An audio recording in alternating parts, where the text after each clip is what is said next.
I have actually. I haven't bought a watch in a while. I Oh, okay. almost bought a watch last night, and I was just like, I don't need it. So I'm doing good. I'm doing a Yeah. lot better because before I used to like I couldn't control myself. It was like candy. I'd see it, and I'm just like, I want it. Hmm. I'm gonna spend the money. I have it. You know what's crazy is as soon as I walked into your room, I saw that watch collection. I was like, that is nice. Like, that is a really nice collection. It's also not cheap. Yeah. It is. I could tell you the price of every single one of those watches. I could tell you the name, the movement, like anything you need to know about it. But it's because I really liked them, and like I'm trying to get myself off of them Hmm. now. Like, don't get me wrong, I'll always like watches now that I got into it. I'll always want more watches, but I'm not like trying to go out and spend all my money on it because of that whole sitting back, trying to be productive during the week, and like realizing what I can do, what I can't do, what I need to spend my money on to make more money, kind of thing. So, like there's an embroidery machine that I want to buy that's like $800, and I'm just like, okay, a watch that sits on my wrist or an embroidery machine that makes money.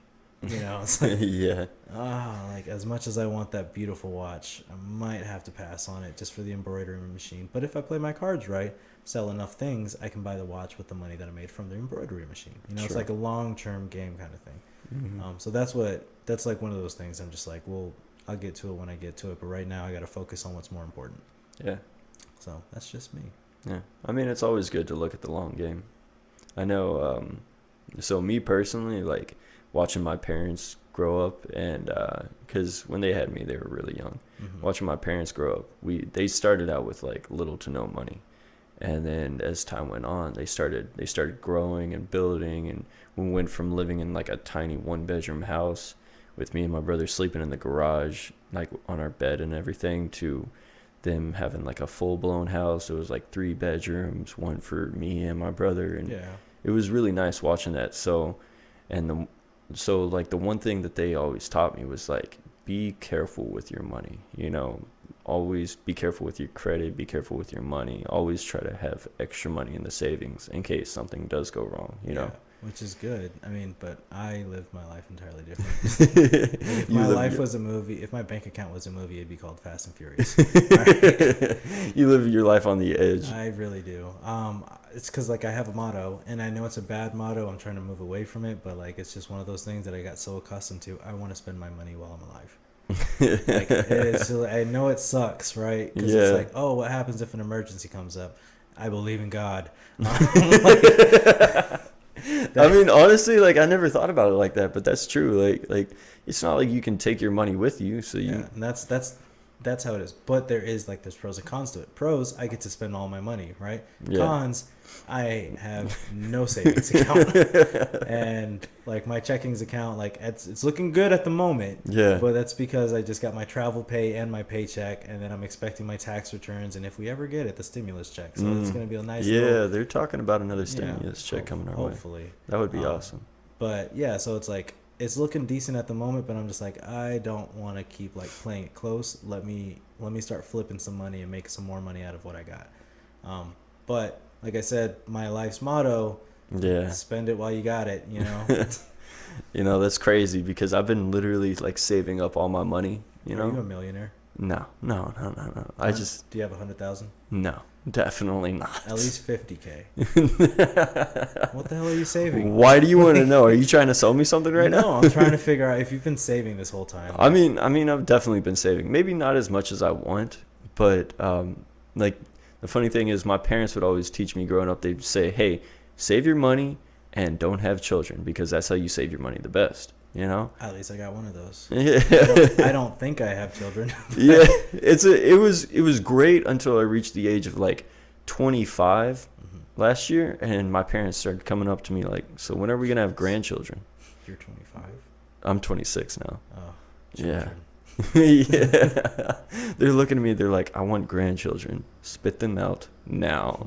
It's like that's not my job. It's my girlfriend's. Yeah. I'm looking at them. I'm like, Jesus, weren't y'all just telling me not to have kids? What's going on here? Yeah, but they want more kids in their lifestyle. So it's like if you have kids and they have kids, but the perk to that is if you have kids, they don't have to deal with them 24/7. Yeah, true. That's your responsibility. But no, go at your own pace, man. Like Yeah. I think I'm like the last one on my mom's side of the family to have kids. Are you thinking about it? I want kids, don't get me wrong, but I I've seen what, like, I know what I went through growing up. I've seen what my parents went through, like trying to raise us and everything. I refuse to have a child until I'm financially stable enough to like support one and Yeah. be able to like give that child everything that I want it to have. You know, it's Mm-hmm. like I'm not saying like, oh, I want us to be in a private school, go to like, you know, this, that, and the third college or whatever, and be like super bougie. Like, no, nothing like that. It's just But at I least like a decent growing. yeah, well, like I want to make sure that there's food on the table every night. I want to Mm-hmm. make sure there's presents under the Christmas tree. I want to make sure that they can celebrate their birthday, how they want to celebrate their birthday, like Chuck E. Cheese, or you know, like if they want to go to the beach or something. Like I want to be able to take Is my Chuck E. family. Cheese still around?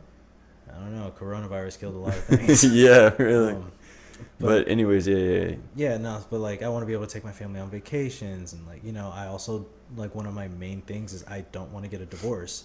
So that's why I'm so hesitant on being with somebody, because like once I Mhm. start seeing signs where I'm just like, it's not really good, I'll hop out of a relationship. That's why they usually last about 3 months. I don't know what's going on out there. They're Yeah, having it's a party. something crazy's going on. It's Sunday night, guys. Go Yeah, to they were bed. running up and down the halls earlier. I thought it was like some exorcism going on. But no, yeah, that like that's the whole reason why I don't have kids right now. Is because I'm like, I need to hold off. I don't trust like a lot of things in my life. Where like if I have a kid, I'd be like, okay, hold on, we're gonna struggle for a little bit. Well, hold on. I have a question. Why do you have to get married?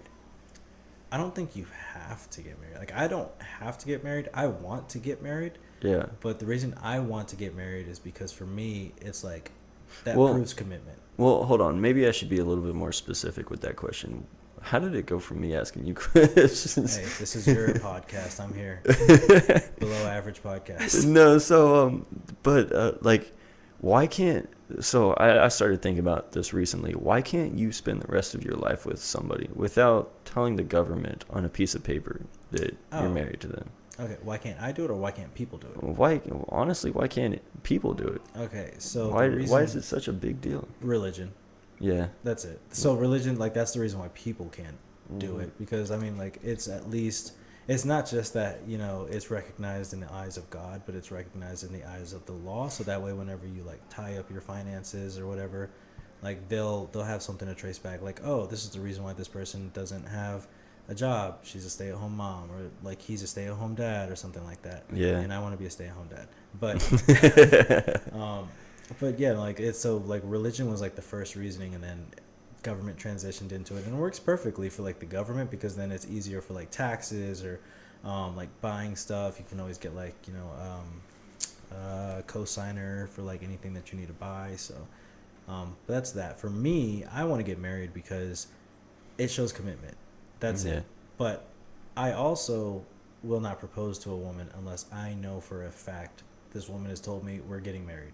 Like, Mhm. you know, it's like I need to know. Yeah. I'm terrified of the idea of marriage, but what terrifies me more than anything else is the idea of proposal.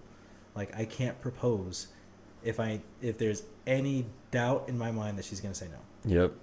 Like Like is she has to give you the 100% I'm on board, or you Yeah. on board as well. Like, and I will not do it unless I know for a fact. And like, because every relationship has its ups and downs, but like part of the problem for me is because my average relationship lasts about 3 months. So it's mhm. like, how do I get to that point with anybody if I'm only there for 3 months? You don't really get to know somebody that well unless you're like living together for like a year or two, and like, you know, like actually get to know this person inside and out, see what they do with their money, see what How they do with their ups and downs, like, you know, their good times and their bad times, and how they carry themselves, and like what they care about, if they're clean or not. Does this person have a terrible bowel movement? You know, like there's like a bunch of things that like you might not even realize that you'll find out later on. Yeah. Um, You think you love somebody until you like move in with them, mhm. and you have to spend time with them 24/7. Exactly. And then that person ends up becoming your best friend or your worst enemy. Yeah. And that's where I struggle because I'm like, a lot of my exes have became my worst enemy while we were dating. We're all good now, like, or a Mhm. majority of them, like I'm really good friends with. But it's just one of those things that like when you're in a relationship, like it's different. You know, like Mhm. I can be friends with them. I can't really be in a relationship with them because there's different things that I did, different things that they did. There's trust issues both ways. Yep. You know, so it's like can't really like work if there's that many issues going on with like different things. like, oh, this person just doesn't like to cook or clean or do anything, so like I have to go out. They want to be a stay at home spouse, right? So Yeah. now I have to go out, I have to work, I have to get all the money, I have to come back home, then I have to clean, then I have to cook, then I have to do everything. Like, do you really want to be with someone like that? No. Exactly. There's no way anybody would want to be with someone Yeah, like that. I Yeah. Yeah, you know what, I say that, but yeah. I mean, I know a I few. retract that statement. I know a few, but like me personally, I wouldn't. Mhm. But I also grew up in a household with a lot of strong-minded women, so it's like I'm attracted more to a strong-minded woman. Yeah. So like if you have that willpower and you like that determination and like you're just like, oh, pregnancy's not gonna stop me from doing anything, I'm way more attracted to it. Oh yeah. So Yeah. Especially like those women who like they're just very strong-willed. They're able to go out, get a job. They're able to take care of themselves without needing the help of somebody else to take care of yeah, them. the best thing is when you find one of those women and then they finally trust you enough to let you take care of them. Oh yeah. Yeah. Still waiting on that though.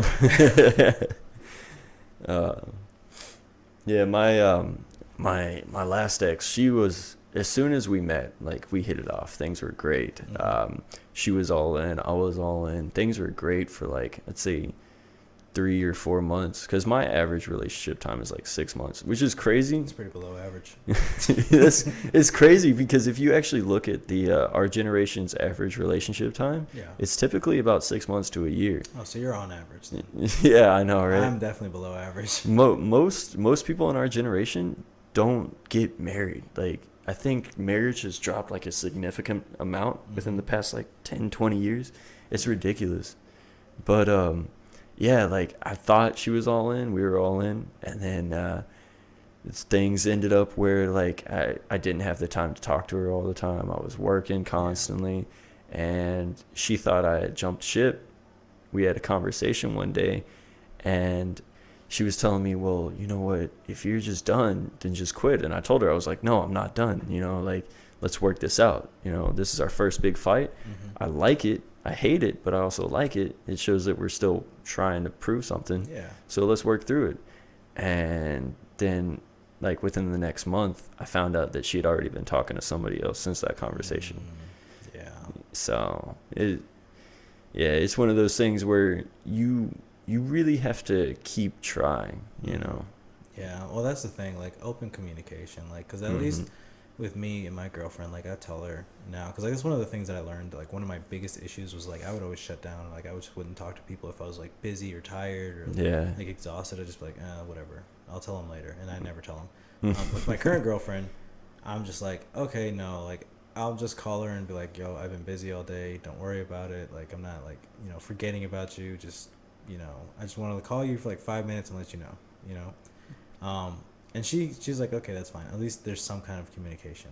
And she's gonna hate me for saying this, but there are still times where my girlfriend likes to act single, and like she doesn't cheat, or anything like that. But she will entertain some conversations with some guys, and I'm just like, keep it up. I'm not gonna put my hands on you. Don't get me wrong. Like I will never lay a finger on her. She tells me all the time. She's like, he doesn't even like yell at me, and I'm just like, exactly, because I'm very neutral. Mhm.